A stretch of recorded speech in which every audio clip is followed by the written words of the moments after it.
Gold trusted gold buyers మీరు తాకట్టు పెట్టిన బంగారాన్ని విడిపించి ఈ రోజు ఉన్న మార్కెట్ ధరకు కొనబడను. Welcome to I dream media. So sugar వ్యాధి ఉన్న వారికి నైట్ ఎక్కువగా షుగర్ లెవెల్స్ పెరుగుతుంటాయని చెప్తూ ఉంటారు. అది ఎందుకు వివరాలు తెలుసుకుందాం. ఈరోజు మనతో పాటు ఉన్నారు ప్రముఖ డయాబెటాలజిస్ట్ డాక్టర్ శివాని పైనేని గారు. డాక్టర్ గారు నమస్తే అండి. నమస్తే అండి. డాక్టర్ గారు, జనరల్గా ఈ షుగర్ అంటే షుగర్ తినగానే షుగర్ పెరుగుతుంది, వైట్ రైస్ తినగానే షుగర్ స్పైక్ అవుతుంది ఇలా చెప్తుంటారు. అయితే నైట్ మాత్రం ఖచ్చితంగా షుగర్ లెవెల్స్ పెరుగుతూ ఉంటాయి, జాగ్రత్తలు తీసుకోవాలంటారు. ఎందుకు షుగర్ నైట్ అంటే ఎప్పుడు మీరు అనేది నైట్ తిన్న తర్వాతనా లేకపోతే తిన్న తర్వాత? ఓకే.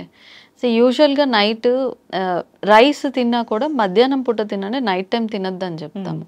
ఎందుకోనంటే మనం డే టైంలో కార్బ్స్ తీసుకున్నా కూడా కార్బ్స్ దేనికి కావాలి, మనకి ఇన్స్టెంట్ ఎనర్జీ కోసం కావాలి. మనం లంచ్ టైంలో కార్బ్స్ తీసుకున్నా రైస్ తీసుకున్నా కూడా మనం ఫిజికల్ యాక్టివిటీ ఏదో ఒకటి యాక్టివ్గా ఉంటాం కాబట్టి ఖర్చు అయిపోతుంది, కార్బ్స్ అనేవి కరిగిపోతాయి. సో ఎక్కువ బ్లడ్లో షుగర్ ఉండదన్నమాట. బట్ నైట్ టైం గనక డిన్నర్లో ఏదైనా కానీ కార్బ్స్ ఎక్కువగా తీసుకుంటే ఖచ్చితంగా, ఎందుకంటే తిన్న తర్వాత పెద్దగా యాక్టివిటీ ఉండదు, 1 or 2 hours పడుకుంటాము. సో కార్బ్స్ కనుక ఎక్కువ తీసుకున్నాము అంటే ఖచ్చితంగా షుగర్ పెరుగుతుంది. సో మనం తినే ఆహారం మీద డిపెండ్ అయి ఉంటుంది తప్ప, కార్బ్స్ ఎక్కువ తీసుకుంటే ఎక్కువ షుగర్ పెరుగుతుంది, ఫైబర్ ఎక్కువ తీసుకుంటే షుగర్ కంట్రోల్లో ఉంటుంది. అది నైట్ టైం ఎందుకు పర్టికులర్గా చెప్తాము అని అంటే, నైట్ టైం ఫిజికల్ యాక్టివిటీ ఏమి ఉండదు, కార్బ్స్ ఇన్స్టెంట్ ఎనర్జీని ఖర్చు చేయడానికి ఏమి యాక్టివిటీ ఉండదు కాబట్టి డిన్నర్ టైంలో ఎక్కువ కార్బ్స్ అసలు తీసుకోవద్దు అని చెప్తాం. అయితే అసలు డిన్నర్లో ఏమి ఉండాలంటారు? నైట్ డిన్నర్ అనేది ఎంత టైం వరకు చేయొచ్చు? ఓకే. సో ఇప్పుడు ప్రాబ్లం ఏమవుతుందంటే షిఫ్ట్స్ అనేవి ఎక్కువగా ఉంటున్నాయి, వర్కింగ్ షిఫ్ట్స్. కొంతమంది నైట్ టైం వర్క్ చేస్తున్నారు, కొంతమంది డే టైం వర్క్ చేస్తున్నారు, కొంతమంది ఈవినింగ్ టైం వర్క్ చేస్తున్నారు. సో వాళ్ళకి ఏం చెప్తామంటే, మీరు మేల్కొని నిద్ర లేచిన దగ్గర నుంచి పడుకునేంత వరకు మీ డే కింద కన్సిడర్ చేయండి అని చెప్తాం. సో నైట్ ఎప్పుడైనా కూడా పడుకునే అట్లీస్ట్ ఒక 2 hours ముందు డిన్నర్ ఫినిష్ చేయాలని చెప్తాం. సో ఆ డిన్నర్లో కూడా ఎంతో కొంత కార్బ్స్ ఉంటాయి, బట్ ఆ కార్బ్స్ కూడా రిఫైన్డ్ కార్బ్స్ కాకుండా హోల్ కార్బ్స్, హోల్ గ్రెయిన్స్ ఉండే carbs, like whole wheat chapati కానివ్వండి, జవార్ రోటీ కానివ్వండి, రైసే కావాలనే వాళ్ళు బ్రౌన్ రైస్ కానివ్వండి, ఏది తిన్నా కూడా ఈ వీటిలో అన్నిట్లో మనకు ఉండేది కార్బ్సే. జొన్నల్లో అయినా, గోధుమల్లో అయినా, రైస్లో అయినా, రాగుల్లో అయినా, మిల్లెట్స్లో అయినా మెయిన్ ఉండేది మనకి కార్బ్స్. కాకపోతే ఒక దాంట్లో కొంచెం ఫైబర్ ఎక్కువ ఉంటుంది, కొన్ని న్యూట్రియన్స్ అటు ఇటు అవుతాయి. సో వైట్ రైస్లో ఓన్లీ కార్బ్స్ మాత్రమే ఉంటాయి. సో అది కాకుండా కార్బ్స్ తక్కువ ఉండి ఫైబర్ ఎక్కువ ఉండే గ్రెయిన్స్ ఇట్లాంటివి చూస్ చేసుకొని అడిషనల్గా వెజిటేబుల్స్, ఇంకా ఫైబర్ పెంచుకోవడానికి వెజిటేబుల్స్ ఎక్కువగా తీసుకోమని చెప్తాం. ఎప్పుడైనా షుగర్ కంట్రోల్ ఉండాలి అంటే కార్బ్స్ క్వాంటిటీ తగ్గించుకోవాలి. మన ఫిల్లింగ్ కోసం, పొట్ట ఫిల్లింగ్ కోసం కానివ్వండి, వేరే మినరల్స్, వైటమిన్స్ కోసం కానివ్వండి, వెజిటేబుల్స్ కంపల్సరీ ఎక్కువగా తీసుకోవాలని చెప్తాం. దాంతోపాటు ప్రోటీన్ కోసం దాల్ కానీ, ఎగ్ కానీ, వాట్ ఎవర్ అది తినే వాళ్ళ దాన్ని బట్టి పోర్షన్ సైజ్ అనేది కంట్రోల్ చేసుకోవాలి ఎప్పుడైనా కూడా. సో ఇంత కార్బ్స్ తక్కువ పెట్టుకొని ఫైబర్, వెజిటేబుల్స్, ప్రోటీన్ ఎక్కువ ఉండేటట్టు చూసుకోవాలి. అయితే అస్సలు వైట్ రైస్ తీసుకోవచ్చా తీసుకోకూడదా అంటే? తీసుకోవచ్చు, తీసుకోవద్దని ఏం చెప్పాం. ఇంకొకటి ఏంటంటే, వైట్ రైస్ మనకు ఒకప్పుడు లేదు. ఇప్పుడు డయాబెటీస్ ఎందుకు అంత ఎక్కువ వస్తుంది? లైఫ్ స్టైల్ మారడం వల్ల. సో ఆ లైఫ్ స్టైల్లో డైట్ ఒక భాగం. ఈ polished rice, refined grains, white rice ఇవి మనకి అట్లా ఒక 2-3 generations ముందు లేవు. ఈ రిఫైన్డ్ కార్బ్స్ తినడం వలన, అది ఎక్కువ క్యాలరీస్ ఇది చేయడం వల్ల, అండ్ ఫిజికల్ యాక్టివిటీ లేకపోవడం వల్ల మనకి ఒబేసిటీ కానివ్వండి, ఈ డయాబెటీస్, బీపీ, కొలెస్ట్రాల్ ఇవన్నీ వస్తున్నాయి. సో వైట్ రైస్ అనేది ఎప్పుడైనా తినచ్చు, కానీ క్వాంటిటీ, పోర్షన్ సైజు జాగ్రత్తగా చూసుకోవాలి. అగైన్ మనం ఒక ప్లేట్ పెట్టుకునేటప్పుడు అన్ని న్యూట్రియన్స్ ఉండేలా చూసుకోవాలి. మామూలుగా చాలా మంది ఏం చేస్తారంటే, ఇంత రైస్ పెట్టుకొని ఒక చిన్న పచ్చడి పెట్టుకున్నట్టు ఒక 2 స్పూన్లు కర్రీ పెట్టుకుంటారు. అది పద్ధతి కాదు.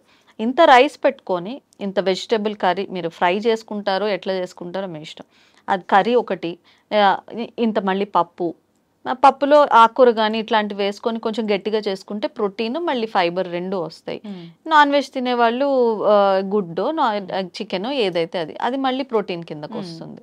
సో పెరుగు ఇట్లాగా మనం ప్లేట్ని మనం పెట్టుకునేటప్పుడు ప్లేట్ నిండా రైస్ పెట్టుకొని ఒక మూలన ఒక్క కూర పెట్టుకోకుండా ఒక పోర్షన్లో రైస్ పెట్టుకొని మిగిలిన పోర్షన్స్లో 1 కానీ 2 కానీ కూరలు పెట్టుకొని, కూరలు ఎన్ని తిన్నా పర్వాలేదు, కొంచెం పప్పు కానివ్వండి, ఇట్లాంటివి పెరుగు ఇట్లాంటివి అడ్జస్ట్ చేసుకోవాలి. పోర్షన్ సైజ్ అనేది కంట్రోల్ చేసుకోవాలి. తినచ్చు, వైట్ రైస్ ఖచ్చితంగా తినచ్చు, తినకూడదనే లేదు, కానీ క్వాంటిటీ అండ్ దాంతోపాటు ఇంకేం తింటున్నాము ఇవన్నీ కౌంట్ అవుతాయి. ఓకే, ఎస్ డాక్టర్ గారు. అయితే ఈ డిన్నర్ తర్వాత వాకింగ్ అనేది చేయాలా వీళ్ళు? సో డిన్నర్ తర్వాత నిద్రకి ఎంత టైం అనేది ఉండాలి? అసలు ఏ టైం వరకు డిన్నర్ అనేది కంప్లీట్ చేయాలి? ఓకే, సో అగైన్ రెగ్యులర్ షిఫ్ట్లో పనిచేసే వాళ్ళకి నేనేం చెప్తానంటే యూజువల్గా బై 8:30 డిన్నర్ ఫినిష్ చేయమని చెప్తాను.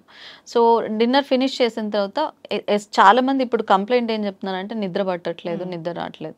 అలాంటి వాళ్ళకి డిన్నర్ తర్వాత ఎప్పుడైనా డిన్నర్ ఒక్కటే కాదు, ఏ మీల్ తర్వాత అయినా కూడా ఒక 10 minutes అయినా వాక్ చేస్తే ఆ కార్బ్స్ అనేవి కొంచెం కరుగుతాయి అన్నమాట. సో డిన్నర్ తర్వాత కూడా వాక్ చేయగలిగితే చేయడమే మంచిది, కానీ కంపల్సరీ అని చెప్పము. ఎస్పెషల్లీ కార్బ్స్ ఉన్న డైట్ ఎక్కువ తీసుకున్నప్పుడు వాక్ చేయడం అనేది చాలా ఇంపార్టెంట్, సో దట్ ఆ కార్బ్స్ మళ్ళీ బ్లడ్ షుగర్ లెవెల్స్ ని పెంచకుండా ఉంటుంది. సో లైక్ ఇందాక చెప్పినట్టు డిన్నర్ చేసిన తర్వాత అట్లీస్ట్ 2 hours వరకు పడుకోకూడదు. సో అట్లీస్ట్ 2 hours తర్వాత ఒక గ్లాస్ ఆఫ్ మిల్క్ కానీ అట్లాంటిదన్నా తీసుకొని పడుకుంటే, ఈ గ్లాస్ ఆఫ్ మిల్క్ తీసుకోవడం వల్ల మనకి మిడిల్ ఆఫ్ ద నైట్ లో షుగర్ అవ్వడం కానీ, ఎర్లీ మార్నింగ్ లో షుగర్ అవ్వడం కానీ ఇలాంటివి జరగకుండా ఉంటాయి. ఓకే, ఎస్ డాక్టర్ గారు, చాలా చక్కగా చెప్పారండి. ఎందుకు షుగర్ లెవెల్స్ పెరుగుతాయి అంటే మనం తీసుకునే ఆహారమే దాన్ని డెఫినెట్గా పెంచేలా చేస్తుందని. ఇంకా అంతేకాకుండా చాలా మంది కూడా అప్పుడే తింటారు, అప్పుడే పడుకుంటూ పోతారు. సో దాని వల్ల కూడా షుగర్ లెవెల్స్ డెఫినెట్, ఎందుకంటే ఫస్ట్ థింగ్ అరగడానికి ఇబ్బంది అవుతుంది, రెండోది గ్యాస్ ట్రబుల్స్ కూడా ఎక్కువగా వస్తాయి. తిన్న వెంటనే పడుకుంటే ఎంజైమ్స్ యాక్టివేట్ అవ్వవు, అరగదు, దానివల్ల కూడా ఎసిడిటీ ఇట్లాంటివి కూడా పెరుగుతాయి. సో తిన్న వెంటనే యాక్టివిటీ లేకుండా ఇమీడియట్ గా పడుకున్నాం అనుకోండి, అది అంతా ఫ్యాట్ కిందకి వెళ్తుంది. సో వాకింగ్ అంటే మార్నింగ్ ఈవినింగ్ ఎంత టైం వరకు చేయాల్సి ఉంటుంది? ఈ ఫిజికల్ యాక్టివిటీ అంటే చాలా ఉంటాయి. వాకింగ్ కావచ్చు, జాగింగ్, కొంతమంది రన్నింగ్ చేస్తారు, కొంతమంది జిమ్కి వెళ్తారు, కొంతమంది వెయిట్స్ లిఫ్ట్ చేస్తారు, ఇవన్నీ, కొంతమంది డాన్స్ ఇష్టపడతారు, స్విమ్మింగ్ చేస్తారు, అన్ని ఫిజికల్ యాక్టివిటీ.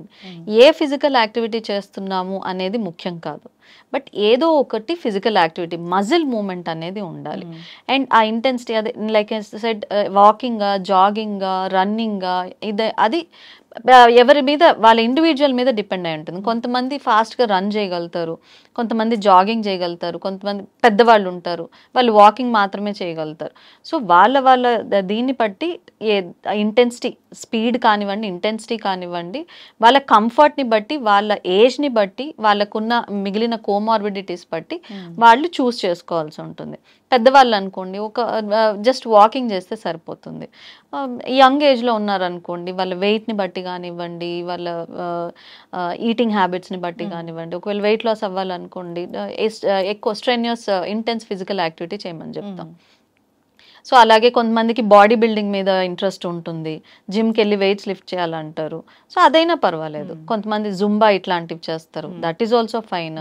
సైక్లింగ్ చేసే వాళ్ళు ఉంటారు, అండ్ స్విమ్మింగ్ చేసే వాళ్ళు ఉంటారు. ఏ ఫిజికల్ యాక్టివిటీ అనేది ముఖ్యం కాదు, బట్ ఎన్ని రోజులు, వారానికి ఎన్ని రోజులు చేస్తున్నారు, ఎంతసేపు చేస్తున్నారు, రెగ్యులర్గా చేస్తున్నారా లేదా అనేది ముఖ్యం.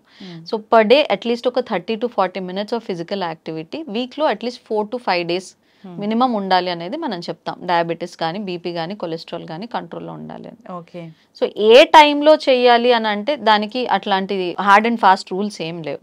కొంతమందికి మార్నింగ్ కుదురుతుంది, కొంతమందికి ఈవినింగ్ కుదురుతుంది, ఎప్పుడు కుదిరితే అప్పుడు.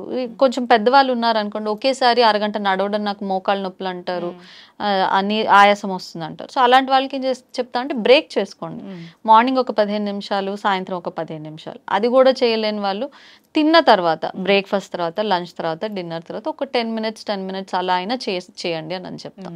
సో ఏం ఫిజికల్ యాక్టివిటీ అనే దానికన్నా ఎన్నిసార్లు చేస్తున్నామో, ఎంతసేపు చేస్తున్నా అనేది ముఖ్యం.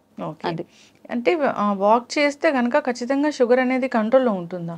డెఫినెట్గా. మీరు ఎందుకంటే కార్బ్స్ అనేవి కరిగిపోతాయి కదా, కార్బ్స్ అనేవి మనకు కావాల్సింది ఇన్స్టెంట్ ఎనర్జీ కోసం, ఇందాక మాట్లాడినట్టు. ఆ ఇన్స్టెంట్ ఎనర్జీ ఎప్పుడు ఖర్చు అవుతుంది? ఇలా ఏదైనా ఫిజికల్గా యాక్టివిటీ ఉన్నప్పుడు. మీరు ఇప్పుడు తినేసి తిన్న వెంటనే షుగర్ చెక్ చేసుకోండి, ఐ మీన్ తిన్న తర్వాత కాసేపు షుగర్ చెక్ చేసుకోండి, ఒక హాఫ్ అన్ అవర్ వాక్ చేసి రండి, ఇమ్మీడియట్గా మీకు డిఫరెన్స్ తెలుస్తుంది. ఎందుకంటే కార్బ్స్ అనేవి ఖర్చు అయిపోతాయి కాబట్టి. వాక్ అనే కాదు, any physical activity. Yes doctor గారు. సో అయితే ఎవరైనా జిమ్కి వెళ్ళాలనుకోండి, జిమ్కి వెళ్ళాలి అన్నప్పుడు ఈ షుగర్ పేషెంట్స్ దాంట్లో ఎటువంటి సెలెక్ట్ చేసుకుంటే మంచిది? ఏదైనా పర్టికులర్గా ఉంటుందా? ఓకే, సో జిమ్కి వెళ్ళి చాలా మంది వెయిట్స్ లిఫ్ట్ చేయాలి, ఎక్కువగా ఇంటెన్స్ ఫిజికల్ యాక్టివిటీ చేయాలి అని అనుకునే వాళ్ళు ఉంటారు. డయాబెటీస్ ఉందా లేదా అనే దానికన్నా వాళ్ళ బాడీ టైప్ని బట్టి వాళ్ళు చూస్ చేసుకోవచ్చు. బట్ ఈ డయాబెటీస్ ఉన్న వాళ్ళు చిన్న చిన్న జాగ్రత్తలు అయితే తీసుకోవాలి. స్ట్రెన్యూస్ ఫిజికల్ యాక్టివిటీకి వెళ్ళేటప్పుడు కొన్ని లో షుగర్ అవ్వడము, డీహైడ్రేట్ అవ్వడము, ఇట్లాంటివి కామన్ గా చూస్తుంటాం. సో వాళ్ళకి చిన్న చిన్న జాగ్రత్తలు చెప్తాం. ఏంటి ఫిజికల్ యాక్టివిటీ, జిమ్కి వెళ్లే ముందు ఏదైనా చిన్న స్నాక్ తీసుకొని వెళ్ళమని, ఏదైనా ఫ్రూట్ కానీ, ఎగ్స్ కానీ, గ్లాస్ ఆఫ్ మిల్క్ కానీ. ఖాళీ పొట్టతో చేయకండి, ఎందుకంటే ఫిజికల్ యాక్టివిటీ చేస్తే లో షుగర్ అయ్యే రిస్క్, అది కూడా ఎక్కువ ఇంటెన్సిటీతో చేసేటప్పుడు లో షుగర్ అయ్యే రిస్క్ ఉంటుంది. సో ఖాళీ పొట్టతో చేయొద్దు ఫిజికల్ యాక్టివిటీ అని చెప్తాం. ఇంకొకటి హైడ్రేషన్, ఎక్కువ చెమట పోసేటప్పుడు ఎక్కువ డిహైడ్రేట్ అయిపోతాం, దానివల్ల మళ్ళీ బ్లడ్ లో షుగర్స్ పెరుగుతాయి. సో హైడ్రేషన్, నీరసం అయిపోతారు. హైడ్రేషన్ ఒకటి, మధ్య మధ్యలో వాటర్ సిప్ చేయడము, ఇట్లాంటివి చేయాలని చెప్తాం. మళ్ళీ ఫిజికల్ యాక్టివిటీ అయిపోయి వచ్చిన తర్వాత కూడా ఏదైనా చిన్న స్నాక్ తీసుకోండి. ఎక్కువ ఇంటెన్సిటీతో చేసేటప్పుడు ఏదైనా, ఎవరికైనా కూడా మార్నింగ్ వాక్ చేసే వాళ్ళైనా ఈవినింగ్ వాక్ చేసే వాళ్ళైనా కూడా ఖాళీ పొట్టతో వెళ్ళొద్దు అని చెప్తాం. అలాగే పొట్ట నిండా తిని చేయడం కూడా కుదరదు. సో చిన్న స్నాక్ ఏదన్నా, సో దట్ లో షుగర్ లోకి వెళ్లకుండా ఉండడానికి. సో డయాబెటీస్ ఉన్న వాళ్ళు ఇట్లా ఈ జాగ్రత్తలు తీసుకుంటే సరిపోతుంది. సో ఏం ఎక్సర్సైజెస్ చూస్ చేసుకోవాలి అనేది, కార్డియో కంపల్సరీ ఉండాలి. ఎందుకంటే కార్డియోతోనే మనకి క్యాలరీ బర్నింగ్ అవుతుంది, ఫ్యాట్ లాస్ అవుతుంది, కార్బ్స్ అనేవి ఖర్చు అవుతాయి. సో మిగిలిన వాళ్ళ బాడీ టైప్ని బట్టి, వాళ్ళకున్న ఏరియాస్ ఎక్కడ ఫ్యాట్ ఎక్కువ ఉందనే దాన్ని బట్టి స్ట్రెంథనింగ్ ఎక్సర్సైజెస్ కానివ్వండి, ఫిట్నెస్ ఇవి వాళ్ళు చూస్ చేసుకోవచ్చు. సో ఇవే చేయాలి అవి చేయకూడదు అని ఏమీ లేదు.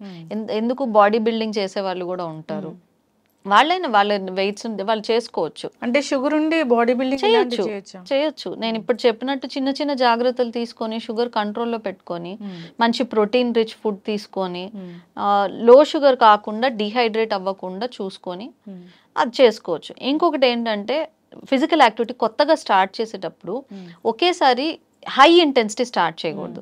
మన బాడీని మెల్లిగా అలవాటు పడేలా చేయాలి. ఫస్ట్ స్లో వాకింగ్ స్టార్ట్ చేసి, ఆ తర్వాత బ్రిస్క్ వాకింగ్కి వెళ్ళి, ఆ తర్వాత జాగింగ్. ఒకేసారి జిమ్కి వెళ్ళి నేను వెయిట్స్ లిఫ్ట్ చేస్తాను అది అంటే అది సాధ్యం కాదు, జరగదు. సో మజిల్స్ క్రాంప్స్ రావడము, సివియర్ డిహైడ్రేషన్ అవ్వడము, ఇట్లాంటివన్నీ వస్తాయి. సో ఎప్పుడు కూడా సడన్గా ఒకే హై ఇంటెన్సిటీ వర్కౌట్ అనేది స్టార్ట్ చేయకూడదు, స్లోగా వెళ్ళాలి. ఎస్ డాక్టర్ గారు, సో ఇప్పుడు జిమ్ చేసే వాళ్ళందరి దగ్గర ప్రోటీన్ డబ్బాలు ఉంటున్నాయి, మరి ఈ షుగర్ ఉన్న వాళ్ళు దాన్ని తీసుకోవచ్చు అంటారు? ఎవరికైనా కూడా ఈ ఆర్టిఫిషియల్ ప్రోటీన్స్ ఎక్కువగా అడ్వైజబుల్ కాదు.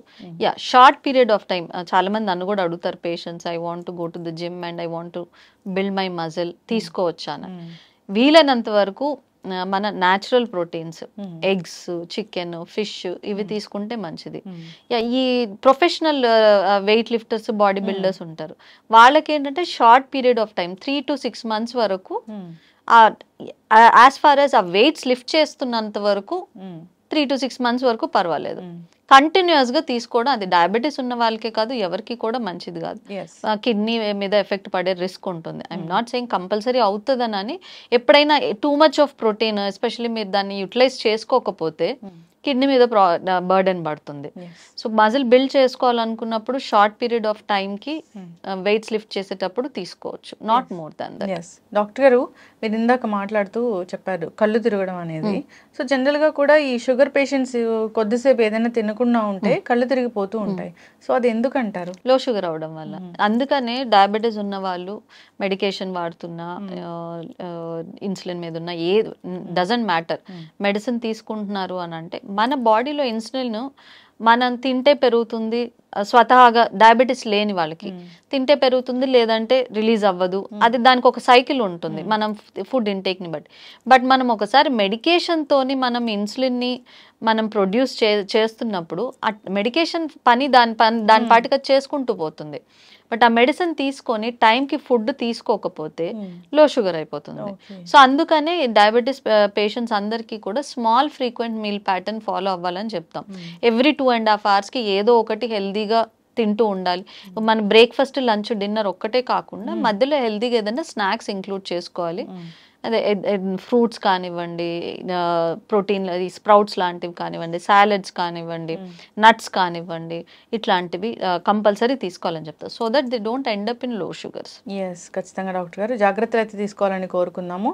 సో వాకింగ్ అనేది ఖచ్చితంగా చేయాల్సిందే, చేస్తే ఈ షుగర్ అనేది. ఇంకొకటి నేను ఇక్కడ I wanted to tell you, yoga meditation చేసే వాళ్ళు ఉంటారు. So they think that is enough. Yoga meditation డెఫినెట్గా ఫ్లెక్సిబిలిటీకి హెల్ప్ అవుతుంది, స్ట్రెస్కి హెల్ప్ అవుతుంది, నిద్రకి హెల్ప్ అవుతుంది. బట్ ఫిజికల్ యాక్టివిటీ కింద మనము ఎక్కువ కన్సిడర్ చేయకూడదు. అంటే యూజువల్గా యోగాలో ఫిజికల్ మూమెంట్స్ కన్నా కూడా పోస్చర్స్ ఎక్కువగా ఉంటాయి. సో యోగా మెడిటేషన్ చేసినా కూడా వాకింగ్ కానీ ఇట్లాంటిది ఏదైనా ఉంటే మంచిది అనేది ఒకటి గుర్తుపెట్టుకోవాలి. డాక్టర్ గారు, డయాబెటీస్ వచ్చిందంటే దాంతోపాటు చాలా కాంప్లికేషన్స్ వస్తాయని చెప్తుంటారు. ఇంకా చెప్తూ ఉంటారు ఏంటంటే షుగర్ కంట్రోల్ లేకపోతే అన్ని రకాల ఆర్గాన్స్ మీద ఇది ఎఫెక్ట్ చూపిస్తుంది అంటారు. ఎందుకు డాక్టర్ గారు? షుగర్స్ మనకు తెలుసు, షుగర్స్ కంట్రోల్ లేకపోతే మెయిన్ ఎక్కడ ప్రాబ్లం వస్తుందంటే బ్లడ్ వెజల్స్. 2 రకాల కాంప్లికేషన్స్ ఉంటాయి, మైక్రోవాస్కులర్, మ్యాక్రోవాస్కులర్. మైక్రోవాస్కులర్ అంటే చిన్న బ్లడ్ వెజల్స్, మ్యాక్రో అంటే పెద్ద బ్లడ్ వెజల్స్. మైక్రోవాస్కులర్ కాంప్లికేషన్స్ అంటే ఐస్, కిడ్నీస్, నర్వ్స్కి వెళ్ళే బ్లడ్ వెజల్స్, ఇవి మైక్రోవాస్కులర్. అంటే సన్న బ్లడ్ వెజల్స్ ఏమంటే అందులో షుగర్ పేరుకుపోవడం కానివ్వండి, దాంతోపాటు కొలెస్ట్రాల్ ఇట్లాంటివి, అండ్ బ్లడ్ వెజల్స్ డ్యామేజ్ అవ్వడం కానివ్వండి, వీటి వల్ల ఐలో ప్రాబ్లం రావడం కానివ్వండి, కిడ్నీలో ప్రాబ్లం రావడం, న్యూరోపతి రావడం, ఇవన్నీ ఎఫెక్ట్ చూస్తూ ఉంటాం. మైక్రోవాస్కులర్ పెద్ద బ్లడ్ వెజల్స్ అంటే మన హార్ట్, మెయిన్గా హార్ట్ కానివ్వండి, కాళ్ళకి వెళ్ళే రక్తనాళాలు, బ్లడ్ వెజల్స్ ఏవైతే ఉన్నా వాటిలో వచ్చే ఆ బ్లడ్ వెజల్స్ డ్యామేజ్ అవ్వడం వల్ల వచ్చే కాంప్లికేషన్స్, అది 2వ రకం. సో ఇది మైక్రోవాస్కులర్, మ్యాక్రోవాస్కులర్, ఇవి 2 మనం కామన్గా చూసే కాంప్లికేషన్స్. ఇవి కాకుండా ఫ్యాటీ లివర్ కానివ్వండి, లివర్ ఎఫెక్ట్ అవ్వడం కానివ్వండి, అట్లాగే ఇంకా ఐలో తొందరగా క్యాటరాక్ట్ రావడం కానివ్వండి, రెటినల్ ప్రాబ్లం వేరే, క్యాటరాక్ట్ రావడం వేరే. అండ్ అలాగే కాళ్ళల్లో మనం చాలా మందికి చూస్తాం కాళ్ళల్లో అల్సర్స్ రావడము, దానికి బ్లడ్ సప్లై సరిగ్గా లేకపోవడము, అండ్ న్యూరోపతి వల్ల. న్యూరోపతి అంటే చిన్న నరాలు ఈ వేళ్లలోకి, పాదాల్లోకి సప్లై చేసే నరాలు ఎఫెక్ట్ అవడం వల్ల అక్కడ వాటి స్పర్శ తగ్గిపోతుంది అన్నమాట. తగ్గిపోయినప్పుడు చిన్న దెబ్బలు తగిలితే తెలియకపోవడము, అవి పెద్ద పుండ్లై అల్సర్స్ అయ్యి రక్తం కారే వరకు చాలా మందికి తెలియదు. సో దానివల్ల, and more over blood supply లేకపోవడం వలన సరిగ్గా హీల్ అవ్వకపోవడము, అండ్ బ్లడ్ సప్లై లేకపోవడం వల్ల గ్యాంగ్రీన్స్ రావడము, ఈ అల్సర్సే మళ్ళీ గ్యాంగ్రీన్గా మారిపోవడం. ఇంకోటి ఆ అల్సర్స్, ఆ ఇన్ఫెక్షన్ కాస్త ఎక్కువ రోజులు ఉండడం వల్ల లోపల బోన్స్ వరకు వెళ్ళడము, ఆ బోన్స్ డ్యామేజ్ అవ్వడము, దానివల్ల వేళ్ళు తీసేయడము, పాదాలు తీసేయడము, ఇవన్నీ చూస్తున్నాయి. ఇవన్నీ ఏంటంటే లాంగ్ రన్లో ఎఫెక్ట్ అవుతాయి అనమాట. ఎప్పుడైనా కాంప్లికేషన్స్ ఎప్పుడు వస్తాయంటే షుగర్స్ ఎక్కువ కాలం కంట్రోల్ లేకపోతే ఈ చేంజెస్ అన్ని లోపల జరిగిపోయి మనకు బయటికి కనిపించేసరికి చాలా లేట్ అయిపోతుంది. సో ఎప్పుడైతే మనకి షుగర్ ఉందని తెలిసిందో అప్పటి నుంచే మనం జాగ్రత్తగా ఉండి షుగర్ కంట్రోల్లో పెట్టుకుంటే, షుగర్తో పాటు బీపీ, కొలెస్ట్రాల్ ఇవి కంట్రోల్లో పెట్టుకుంటే ఈ కాంప్లికేషన్స్ ఏవి రాకుండా ఉంటాయి. ఓకే. సో చాలా మంది కూడా ఒక షుగర్ టాబ్లెట్ ఒకసారి డాక్టర్ ప్రిస్క్రైబ్ చేస్తే దాన్ని ఏళ్ళకేళ్ళు వాడుతూ ఉంటారు. అట్లా నాకు చాలా మంది పేషెంట్స్ ఉన్నారు. కొంతమంది ఇంట్లో చెక్ చేసుకుంటారు, బాగానే ఉంది, వాళ్ళే ఎంత ఉందని అని అడిగితే నాకు కంట్రోల్లోనే ఉందని అంటారు. ఎంత ఉందంటే 200 ఉందంటారు. 200 కంట్రోల్ ఉందని వాళ్ళు అనుకుంటారు. కొంతమంది అసలు చెక్ కూడా చేసుకోరు, డాక్టర్ దగ్గరికి వెళ్ళరు, టెస్ట్లు కూడా చేసుకోరు. ఎప్పుడో ఇదిగో ఇట్లాంటివి ఏమన్నా ఫిజికల్గా కాంప్లికేషన్స్ బయటపడి ఏదో ఒక ఇబ్బంది వస్తే తప్ప చాలా మంది డాక్టర్ దగ్గరికి వెళ్ళి టెస్ట్ చేయించుకోవడం కానీ, మందులు మార్చుకోవడం కానీ చేయరు. కొంతమంది ఏం చేస్తారు, మేము మామూలుగా అన్నీ బాగుంటే 3 monthsకి మెడికేషన్ రాసిచ్చి 3 monthsకి మళ్ళీ రమ్మని చెప్తాం. అది ఎందుకంటే HbA1c ఎవ్రీ 3 months చేయాలి.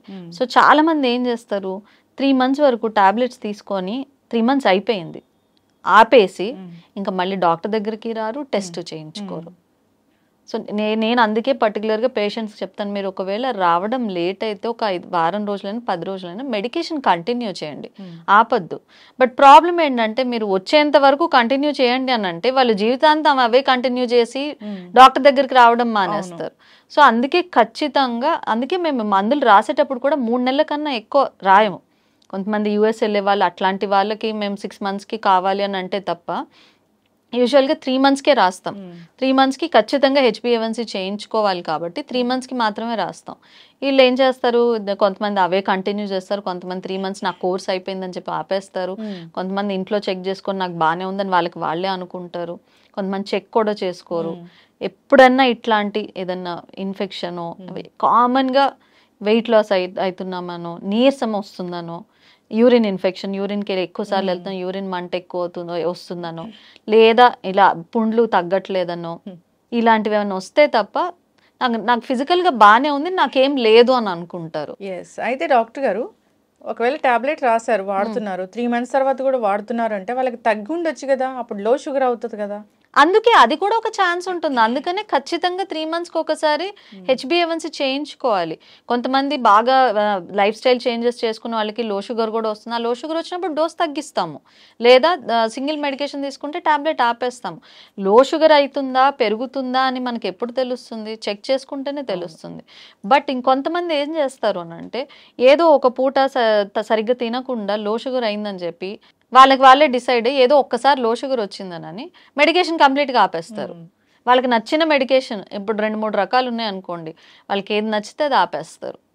సో ఏదైనా లో షుగర్స్ రాకూడదు, షుగర్ హై కూడా వెళ్ళకూడదు. అది మనం తెలియాలి, ఎలా ఉంది, మనకు కావాల్సిన లెవెల్స్లో ఉందా లేదా అని తెలుసుకోవడానికి ఖచ్చితంగా 3 monthsకి ఒకసారి హెచ్బిఏవన్సీ అనేది మ్యాండేటరీగా చేసుకొని డాక్టర్ని కన్సల్ట్ అయ్యి ఏ మందులు ఆపేయాలి, ఏ మందులు కంటిన్యూ చేయాలని డాక్టర్ అడ్వైస్ బట్టి చేయాలి, కానీ వాళ్ళంతటా వాళ్ళు డెసిషన్ తీసుకోకూడదు.